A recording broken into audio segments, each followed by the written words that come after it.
Narayana namaskritya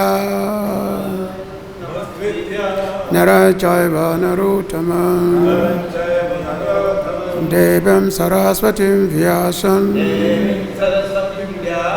Tato jayamudiraye Nastapraye swabhadresu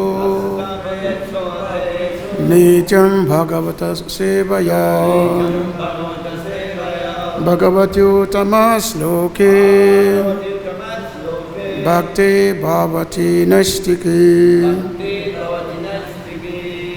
Vede ramani chaiva purane bharate tata hadvanta chamhade chahari savata giyate Mukam karoti vachalam prangu langarte griya kripachaham bande Sri Guru Dinatarine Paramananda Madhava Dhamma Prajita Katabotra Paramoni Masham Satan Vedam Vastavam Atavastam Sivadam Tapatayo Molanam Shima Bhagavate Mahamuni Kriteki Para Iswara Sadhu Rudi Avadratata Katipichakeshanan Nigama Kapa Talungalitam Phalam Sukamukha Davasandutam Pibatam Bhagavatam Rasamalayam Muhurau Rasika Bhuvibhavuka Atoyam Brahmasutranam Bharatata Vininaya Gayati Bhaja Rupusho Vidata Paribhimita Savabhideti Asanam Saram Saram Paribhimita Savabhidantam Saram Hipsi Bhagavatam Mishyate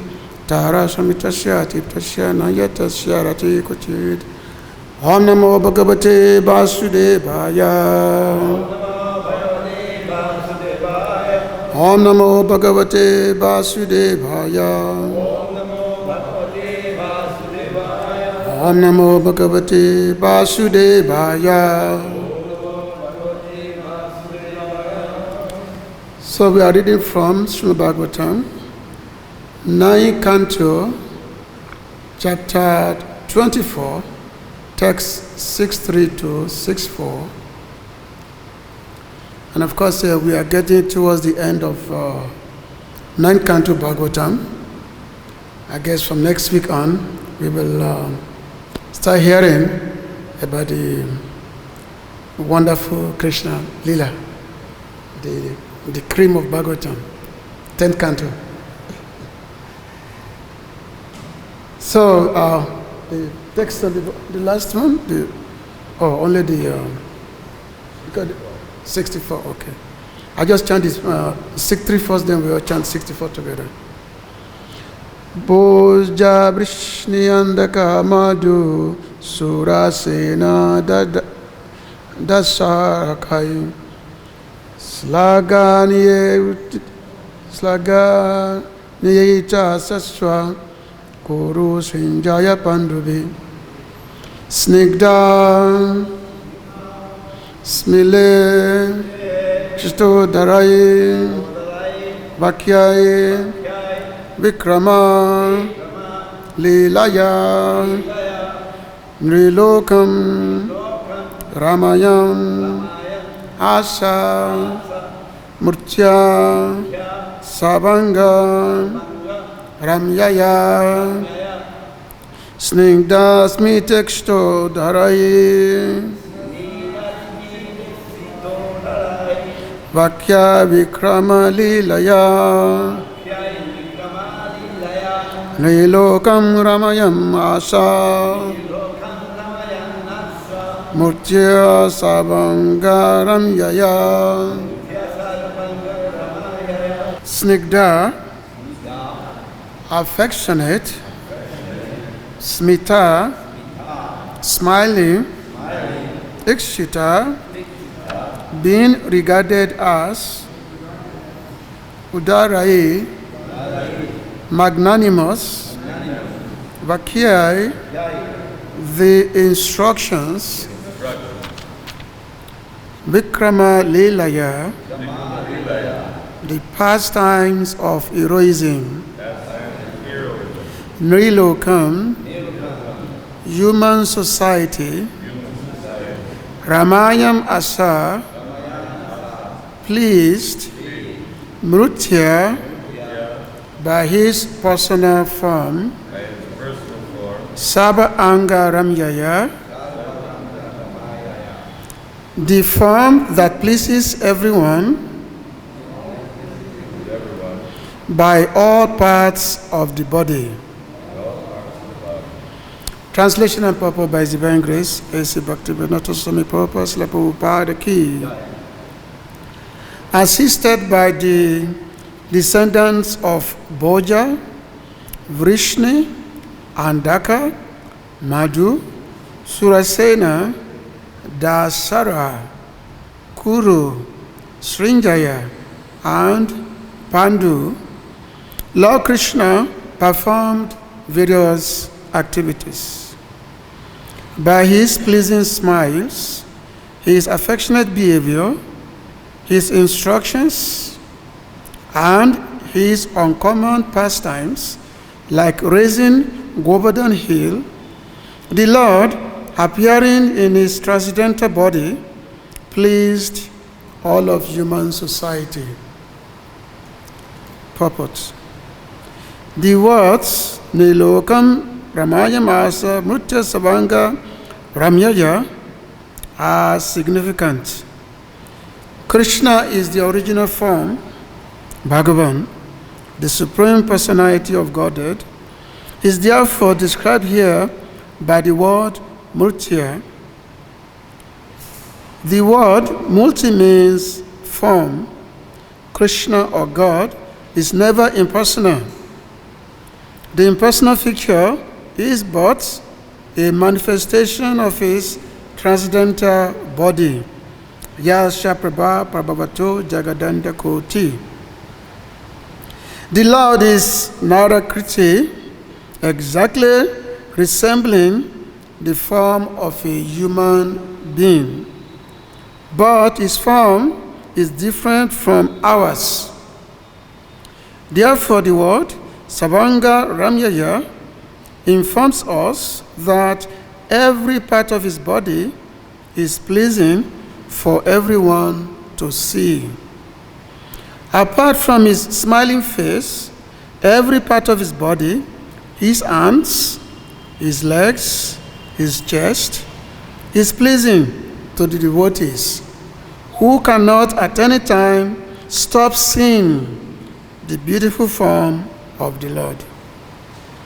Gurave Gurachandaya Radhikaya Tadalaya Krishnaya Krishna Bhaktaya Tabhaktaya Namo Nama Omagyana Tremendasya Gana Gana Salakaya Chakshim Tayinatis Shigurave Nama Banchakapa Trubischa Kripasunyo Chapati Tanam Pavanavibhyo Vaishnavibhyo Namo Namaha.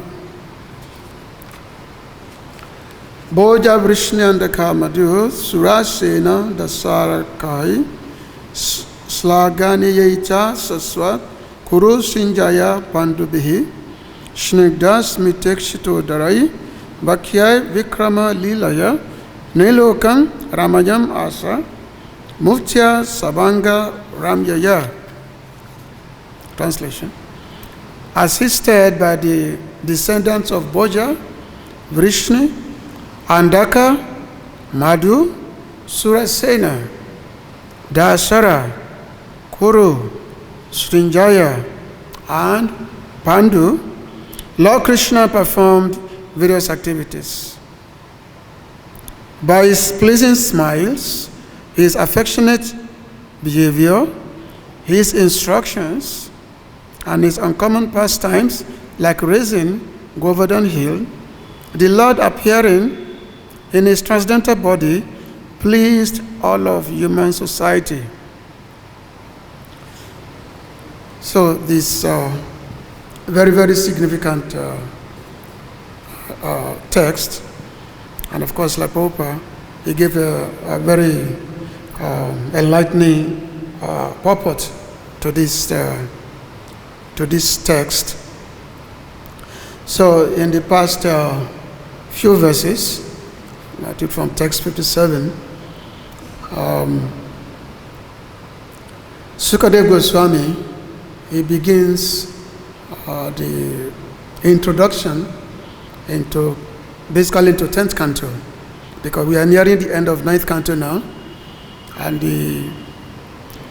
actually the whole of Bhagavatam from 1st to 9th canto is to prepare us for the 10th canto, because 10th canto is actually where we get to see the beautiful face of Krishna. Like different cantos of Bhagavatam, they are said to represent various forms of the Lord. Like the first canto represent the leg, second canto the ankle, third canto, the 4, 5, 6, 7, 8, and 9. So they represent various bodily forms, but the 10th canto is the Lord's face. That's what it represents. So why all the other cantos, many of them have many chapters, up to some have just 10 chapters, some have 24 chapters, like this 9th canto, it has 24 chapters. In the 3rd and 4th canto, they have like 33 chapters. But 10th canto has 90 chapters. And this is where the Lord Krishna has the original form of the Supreme. Is the original form, Swayam Rup, because Lord Krishna is not an incarnation, he's not an avatar, he is avatari, he is the source of all incarnations. Like Sukadeva Goswami said, not Sukadeva Goswami, Sutta Goswami, he said Krishna is to Bhagavan Swayam, that Krishna is the original personality of Godhead. So all the incarnations, they all come from him. They all come from Krishna only. In the Brahma Samhita, Lord Brahma said, Krishna Swayam Samabhavat Paramam Pumanyo Govindam Adipurusham Saham Bhajami. Because so many incarnations are coming from Krishna's body, but he is the original form. So it's there in all the scriptures, Puranas, and they all establish Lord Krishna's form has been the origin of everything. But this is not easy to understand, and that's why Srila Vyasadeva, he prepared us to understand, because understanding Krishna, this is the highest understanding. The highest realization is to understand the supreme form of Krishna, but it takes time. So that's why Srila Vyasadeva, he prepared us by writing all the first 9 cantos. So just to prepare us for this understanding of who is Krishna, what are his activities, and how, by being attracted to Krishna's form, by Krishna's activities, we can get relief from material suffering. We can go back to Godhead, basically, by understanding Krishna. In some few the previous purport to this particular one, Srila Prabhupada had made mention that when we want to become attracted to hearing about Krishna, we want to become attracted to hearing about Krishna's pastime, first thing that happens is that one becomes free from all kinds of material tribulation. One is no longer attracted to materialistic activities just by hearing about Krishna, which means all the materialistic affairs will have no more attraction to anyone who hears about Krishna. And then, of course, such hearing, one goes back home. So, in this verse, it mentioned that the Lord's activities is pleasing to all human society. Like Srila Prabhupada mentioned here, that the words Nilokam, Ramayan, Asa, Murtya, Sabanga, Ramaya are significant. Here, and the word form, Krishna, is never impersonal form. This is the actual form of Krishna. So, he mentioned here that the Lord's form is very pleasing, and then it is satisfied the mind. So, which means when we have no more hankering to anything that has to do with sense gratification. So and also in the beginning of in the last 7 verses, whereby Sukadeva Goswami is telling Parikshit Maharaj that all the lost activities, either is glancing at the material energy in its Amsa form, whereby during the beginning of the material creation, whereby the Lord glances at material energy, and by such glance, all the living entities and their materialistic pursuit, they become agitated. But all such activities, they actually is said to be the act of the Lord's mercy. The Lord shows mercy. It's not that the Lord wants to create material world so that the living entities can enjoy themselves. Yes, part of the material world creation is for the living entities in this material world, for them to try to enjoy, but ultimately they will get tired of enjoyment. And then by getting tired of the enjoyment, because they get to realize that there is no really enjoyment in the material world, it's nothing but suffering. So the living entities will get tired, and then they will turn their face towards Krishna. Because since time immemorial, it means that Anadi Bhaimoka, that since time immemorial, the living entities have turned their back towards Krishna. They turn their face away from Krishna. And that is the cause of materialistic existence, whereby one has to go towards one form to another form, 8.4 million in a species of life. So that is there. But at the same time, in order to benefit the living entities, the Lord comes in every age. The Lord comes in every age in a different incarnation. Kadai Dai Damasya, Glani Babati Bharata, Abhyutanam Adamasya Tadatmana Sujamyahan. So the Lord comes. It's not that, he mentioned that, the Lord comes to kill the demons and to liberate the sadhus, the devotees, but that's not the main purpose of the Lord's coming. That to kill the demons, all this can be done through the arrangement of material nature. For example, like present day, the whole world is ruled by demoniac forces. All the government of the world, it's all been ruled by the demons, by the demoniac element, who really don't know how to really govern the people, how to govern the humanity. Their form of governing is all based on their own sense gratification. So, because the whole world is ruled by the demons, and the demons, what do? They accumulate so many weapons. They accumulate a lot of weapons, nuclear weapons, this weapon, that weapon, and ultimately they fight with each other. They fight with each other, and they kill each other. And by doing so, the Mother Earth, she's relieved of what the demonic element, because the demonic element, they kill each other. So the Lord doesn't. It's not that the Lord has to come and kill them. The perfect arrangement is there for the demonic elements to be exterminated. But at the same time, the Lord comes. It's not devotees, even though we say, the Lord comes to relieve the sufferings of the devotees. Devotees, they don't really see themselves as being under the, sufferings, because they have been harassed by the demoniac. They have been harassed by the demoniac elements. Actually, the lamentation of the devotees is the separation which they feel when they don't see the presence of the Lord. So when the Lord performs his pastimes, so devotees are very excited. They want to talk about the Lord's activities. So they want to talk about the Lord's activities, and by talking about the Lord's activities,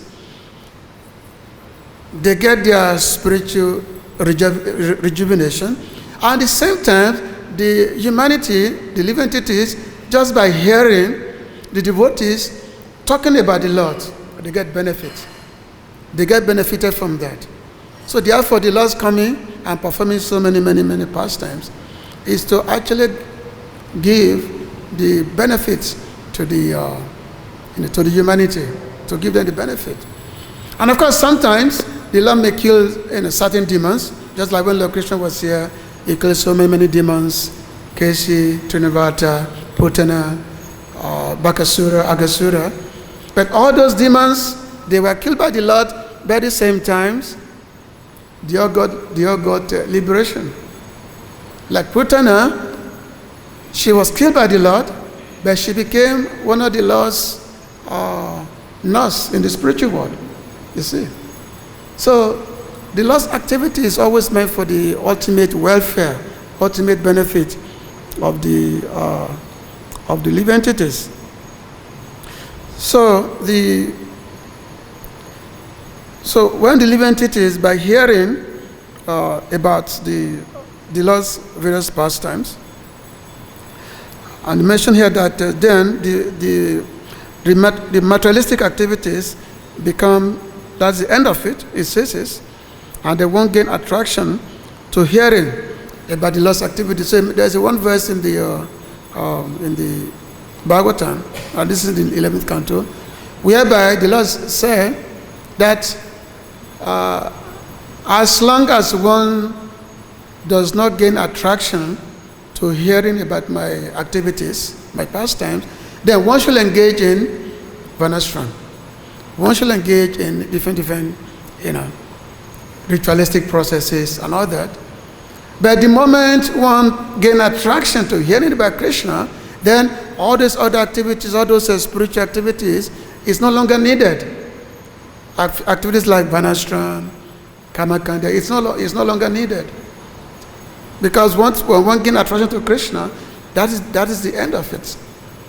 There'll be no longer materialistic pursuit, and there'll be no longer the desire for liberation. So specifically here, we are hearing about the Lord's beautiful form. So in the last line, in the last sentence of his purport, so Srila Prabhupada said, he said, apart from his smiling face, every part of his body, his arms, his legs, his chest, is pleasing to the devotees, who cannot at any time stop seeing the beautiful form of the Lord. Just like the Lord Brahma, he said, Iswara Parama Krishna, Sachidananda Vigraha, Anadi Adi Govidam Sabha Karanam Karanam. This relates to the previous side, that the Krishna, he has got such an eternally beautiful form. Iswara Parama Krishna, Sachit Ananda, which means his form is eternal, it's full of bliss and it's full of knowledge. The Lord's form is concentrated bliss. Ananda Maya Vyasat. Ananda Maya Vyasat. This is the description given by Vyasadeva, one of the aphorisms, that Ananda Maya Vyasat, the Lord's form is made up of condensed bliss, condensed happiness.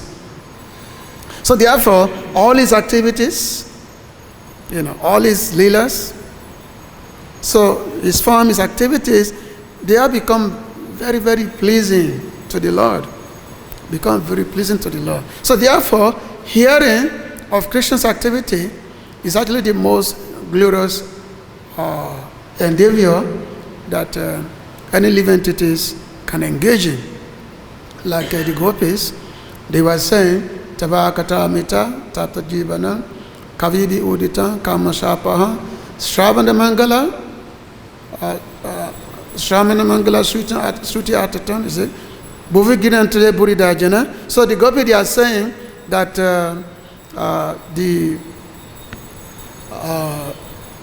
by the appearance of the Lord in this world is the most auspicious, and by hearing about the talks about Krishna, it gives one's life. It's a Tapta Jivanam, it gives one life by hearing about about Krishna. And then the sages, they are saying Kavibi Oditan Kamashapa. Even the rishis, they are saying that yes, this is the only way to get rid of all materialistic tribulations. This is the only part of liberation. Kavibi Oditan Kamashapa. Everything become nullified. All kinds of materialistic impediment become nullified just by hearing about Krishna. And of course, Sriman is very, very beautiful to hear. And of course, another thing the Gopis are saying, that those who broadcast this message of Godhead, who broadcast Krishna Katha, they are meant to be the greatest welfare workers. So which means when someone preaches about Krishna, such a person is the most beneficial, is the biggest philanthropist. Even Lord Krishna said that no one is more dear to me than one who preaches my message. So therefore, devotee preachers, they are always very, very glorious.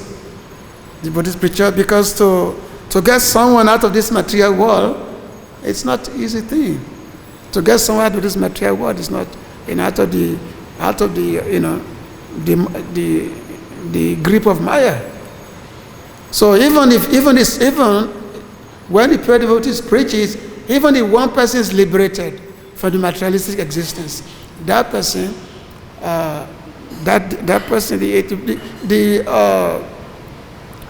great preachers, the pure devotees, they become very, very gladdened. They become very, very happy that even just if they're able to even get someone liberated, not to talk of when we have some personality like Bhakti-yoga, like Prabhupada, by their preaching, they're able to,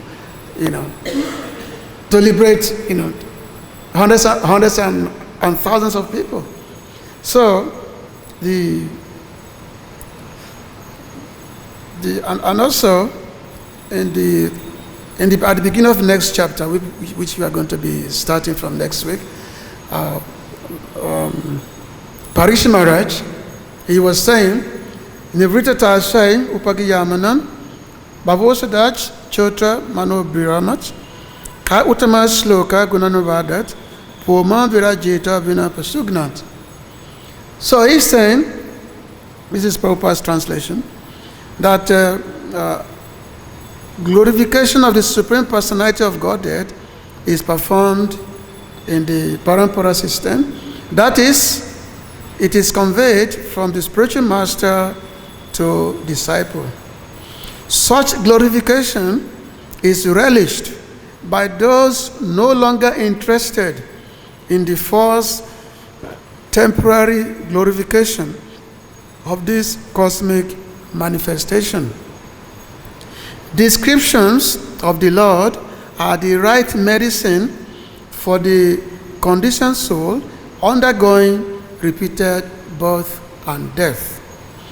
Therefore, who will cease hearing such glorification of the Lord, except a butcher or one who is killing his own self?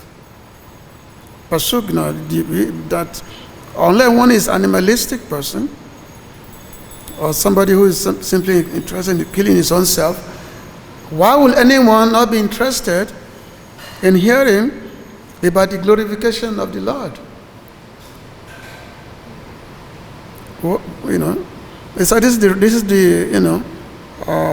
Nibrita say that Bhavosha means the disease of this material world, the disease. So the curing of material disease is to hear about Krishna. There's no other cure. The material disease is because we are thinking we are this body.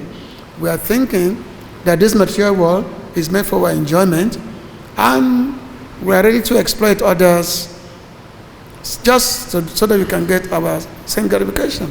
But whatever we attain, it's all temporary. It's not going to last. Ultimately, this body has to die, and then another body in another form, and this goes on. There's no end to it. So which means there is no end to material disease. So material disease, birth, death, old age, and disease. But how do one put an end to this? How do one cure the material disease? The material disease is cured by simply hearing about the transcendental glories of the Lord, the transcendental narrations of the Lord's activities, his pastimes. That is the only way, and that's why the scriptures have been compiled, especially from Bhagavatam, so that give us a chance to hear about Krishna. And for someone who has developed an affection to hearing about the Lord's activities, such a person will have no more interest in any affairs of this material world. Such a person will have no taste to hear anything about so-called materialistic news, which is not really news, it's all the same thing. Chewing the chew, the same birth, death, fighting. This is all you hear every day. You look at it, every newspaper, it's all the same thing. Talking about, fighting, cheating. This is all the same. This is material world. It's always been like that. It's always been like material world. And no one will ever hear the materialistic news and feel happy about it and say, oh, this is so nice. You put on CNN or whatever, Fox News, and hearing them, you say, oh, this is so wonderful. What a great news. Nobody has ever said that. It's all about, it's all about just making the heart burning, because all you hear about just about envy, intrigue. That's all you hear about. There's nothing about what is beneficial. There's nothing about compassionate to the suffering living entities. There's nothing about that. It's all about self-gratification. It's all about cheating.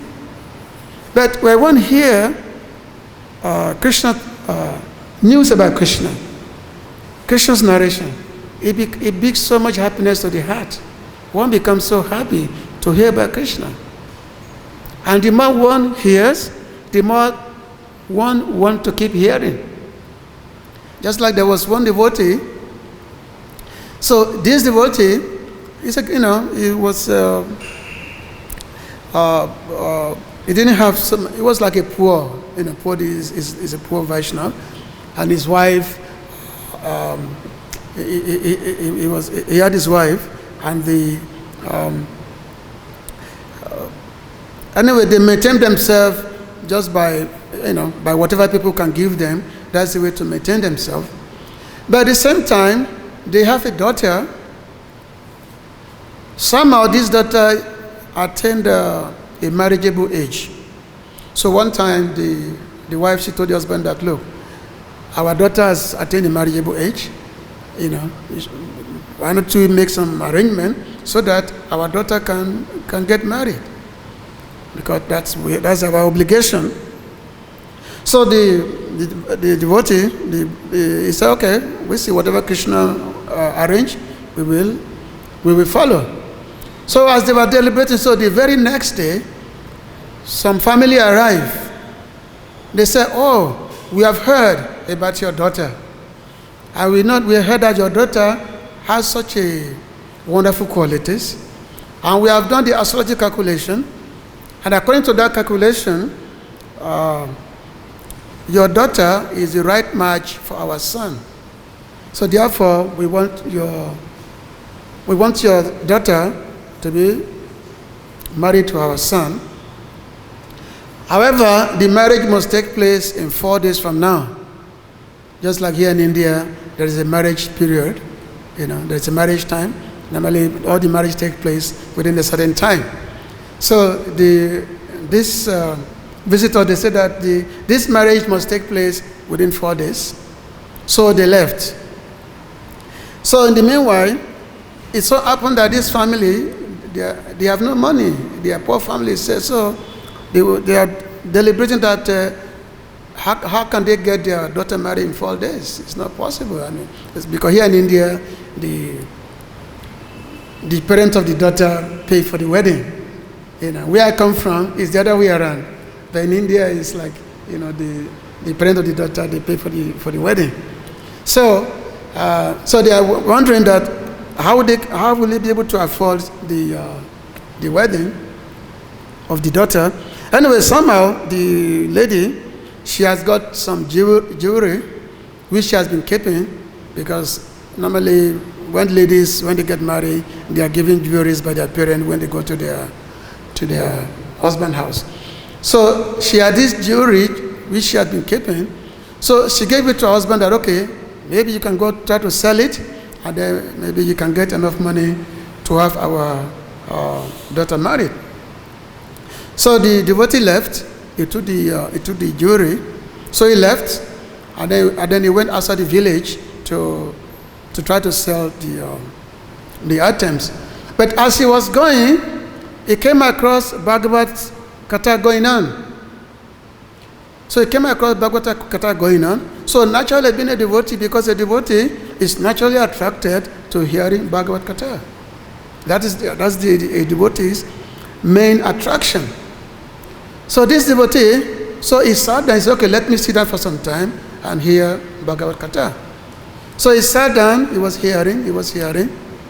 But this Bhagavad-Gita was actually going on for several days. It's going on for several days, and this devotee kept sitting and hearing. He was totally absorbed in the Bhagavad-Gita. So when the Bhagavad-Gita finished, and this devotee realized that about 6-7 days have already passed. 6-7 days have already passed. And I realized that, oh, I'm supposed to go and sell this jewelry for the wedding of my daughter, which was supposed to take place 3 days ago. Now what's going to happen now, you know. So it was one day now, he was lamenting that, oh, my wife, she's going to kill me, that I did not come for the wedding. I did not come to get our daughter married. So what's going to happen now? So, and then this Vaishnav, he decided to return home.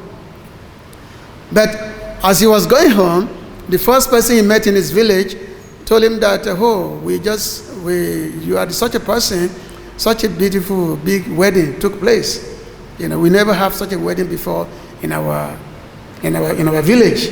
So much opulence was being given, you know. So this devotee, as he was going towards his house, everyone was praising him. But this devotee, he was thinking that in this village, everyone has gone mad. You know, I'm supposed to go and sell the jewelry, but I could not get my daughter married. So what's everybody is talking about? But when he reached his house, his wife came out, greeted him, said that, oh, it's nice that you've come back, because when you left, a boy came and was giving all kinds of, items, whatever, jewelries for the wedding of our daughter. So therefore, we had a very big wedding, wonderful wedding. So actually, when this devotee, when he was absorbing hearing about Krishna's kata, everything, Krishna was actually fulfilling his obligation, at his house. But it doesn't mean that we should hear about Krishna so that Krishna can fulfill our obligation. But this thing happened because Krishna take care of his devotees. So everything about Krishna is sweet, and hearing about Krishna is the most sweetest thing. When we are fortunate to be attracted to hearing about Krishna, our life become very, very auspicious. We just want to hear about Krishna Katha, and that's why the Bhagavatam is very, very dear to the devotees. Bhagavatam is called Paramahansa Samhita. Is the book that is dear most to all the devotees. This Srimad Bhagavatam. Because from Bhagavatam, everything is attained from Bhagavatam. Because it's about Krishna's narration. It's all about Krishna topic. So Bhagavatam is the most important scriptures for the devotees of Krishna. So, talking about the sweetness of Krishna, so the great devotee Bhagavad Thakur, he had composed some nice, beautiful prayer in his Krishna Kanamrita.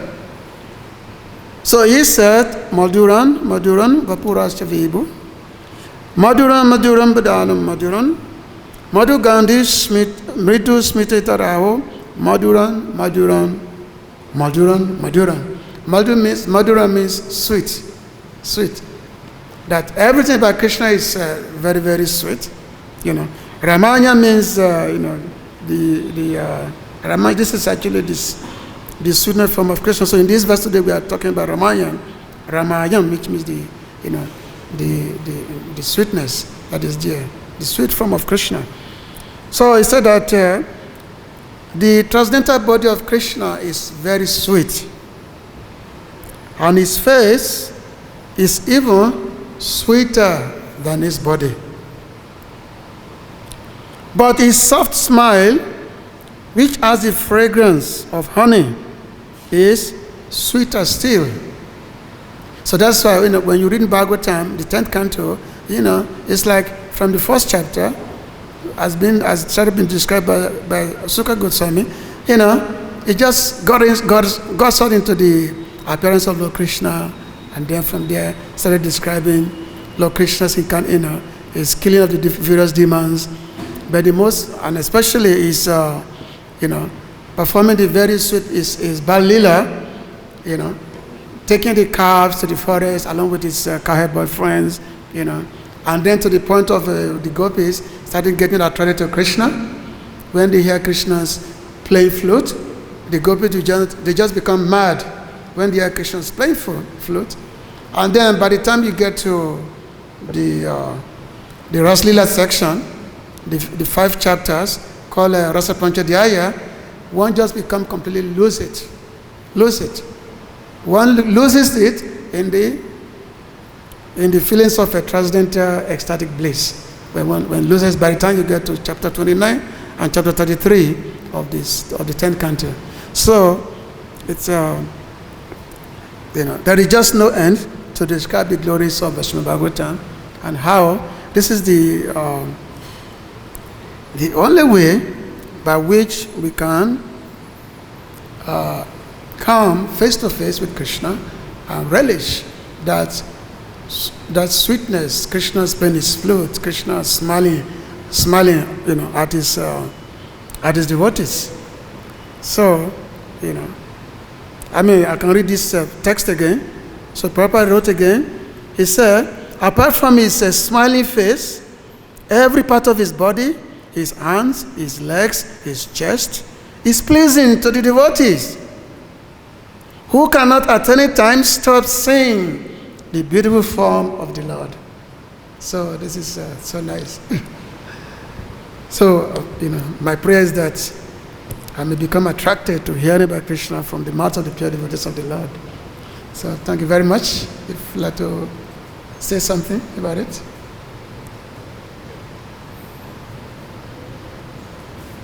Although throughout the Bhagavatam it describes how beautiful Krishna is and the wonders of hearing Krishna Katha, but generally one who's on the bodily concept of life doesn't taste that flavor. It's like a jaundiced person. He's trying to eat the sugar cane, but it's very bitter. So if someone is struggling with the mind and intelligence, and even though so much glorification is going on in Bhagavatam, they have no taste for it.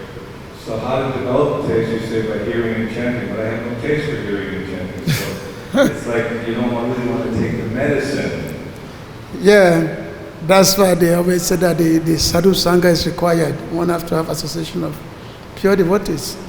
But by hearing from them, by even one may not get immediate attraction, but if one hear from these great sadhus, those who actually have taste, then they can. Attraction to hear from the sadhus. I'll never hear.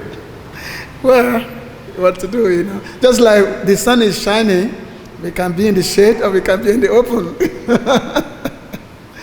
But again, as they say, it's like somebody who is affected by genders. Sugar candy is very bitter. But as Prabhupada said that by, continuously taking, then eventually, the cure will be there eventually. So, I guess we have to force ourselves, even though I don't like that, we have to force ourselves. So we have to force ourselves and, chanting, try to chant more sincerely, trying to be not offensive when we chant, avoid offenses, and trying to appreciate the devotees as much as possible. I think it will come. So that's what Prabhupada said, that I've built this temple so that devotees can sit together and hear, Another point? You are giving the story, very nice story. And see, in the devotee's life also sometimes happens like this. We have seen so many examples in the past also. The devotee, just like the example of Sudama, when he went to Krishna, and when he came down, he saw completely changed. So the devotee is one who is having faith in Krishna, and Krishna will give him everything. We understand the story is similar to that Sudama, that how Krishna is giving to his devotees. If you have one faith in Krishna. So similarly, if we have one faith in Krishna, Krishna will take care of us. We are here in this moment for many years, and we see that Krishna is taking care of us. Yes, Krishna take care of his devotees. Only that devotees should not expect Krishna to take care of him. Krishna make his promise. Make it, he's telling Arjuna that I look after my devotees, Krishna said. But a devotee does not expect Krishna to take care of him. Otherwise you get something opposite. So, we don't. Of course, Krishna is very kind master, but a devotee, then a Mahaprabhu, we chant his Shastaka every morning. My Lord, if you like, you can embrace me or you can make me broken-hearted by not being present. It's up to you. So that's a devotee who have completely surrendered to Krishna. So basically the main requirement on our part is simply to surrender to Krishna without any expectation of anything. No expectation of what's going to happen to me, what will not happen. That's no expectation. We just surrender to Krishna. That's the Acharya's prescriptions, Hare Krishna. Okay. So, any comment, Prabhu? Okay, thank you very much. Srila Prabhupada ki, Granthasma Bhagavatam ki.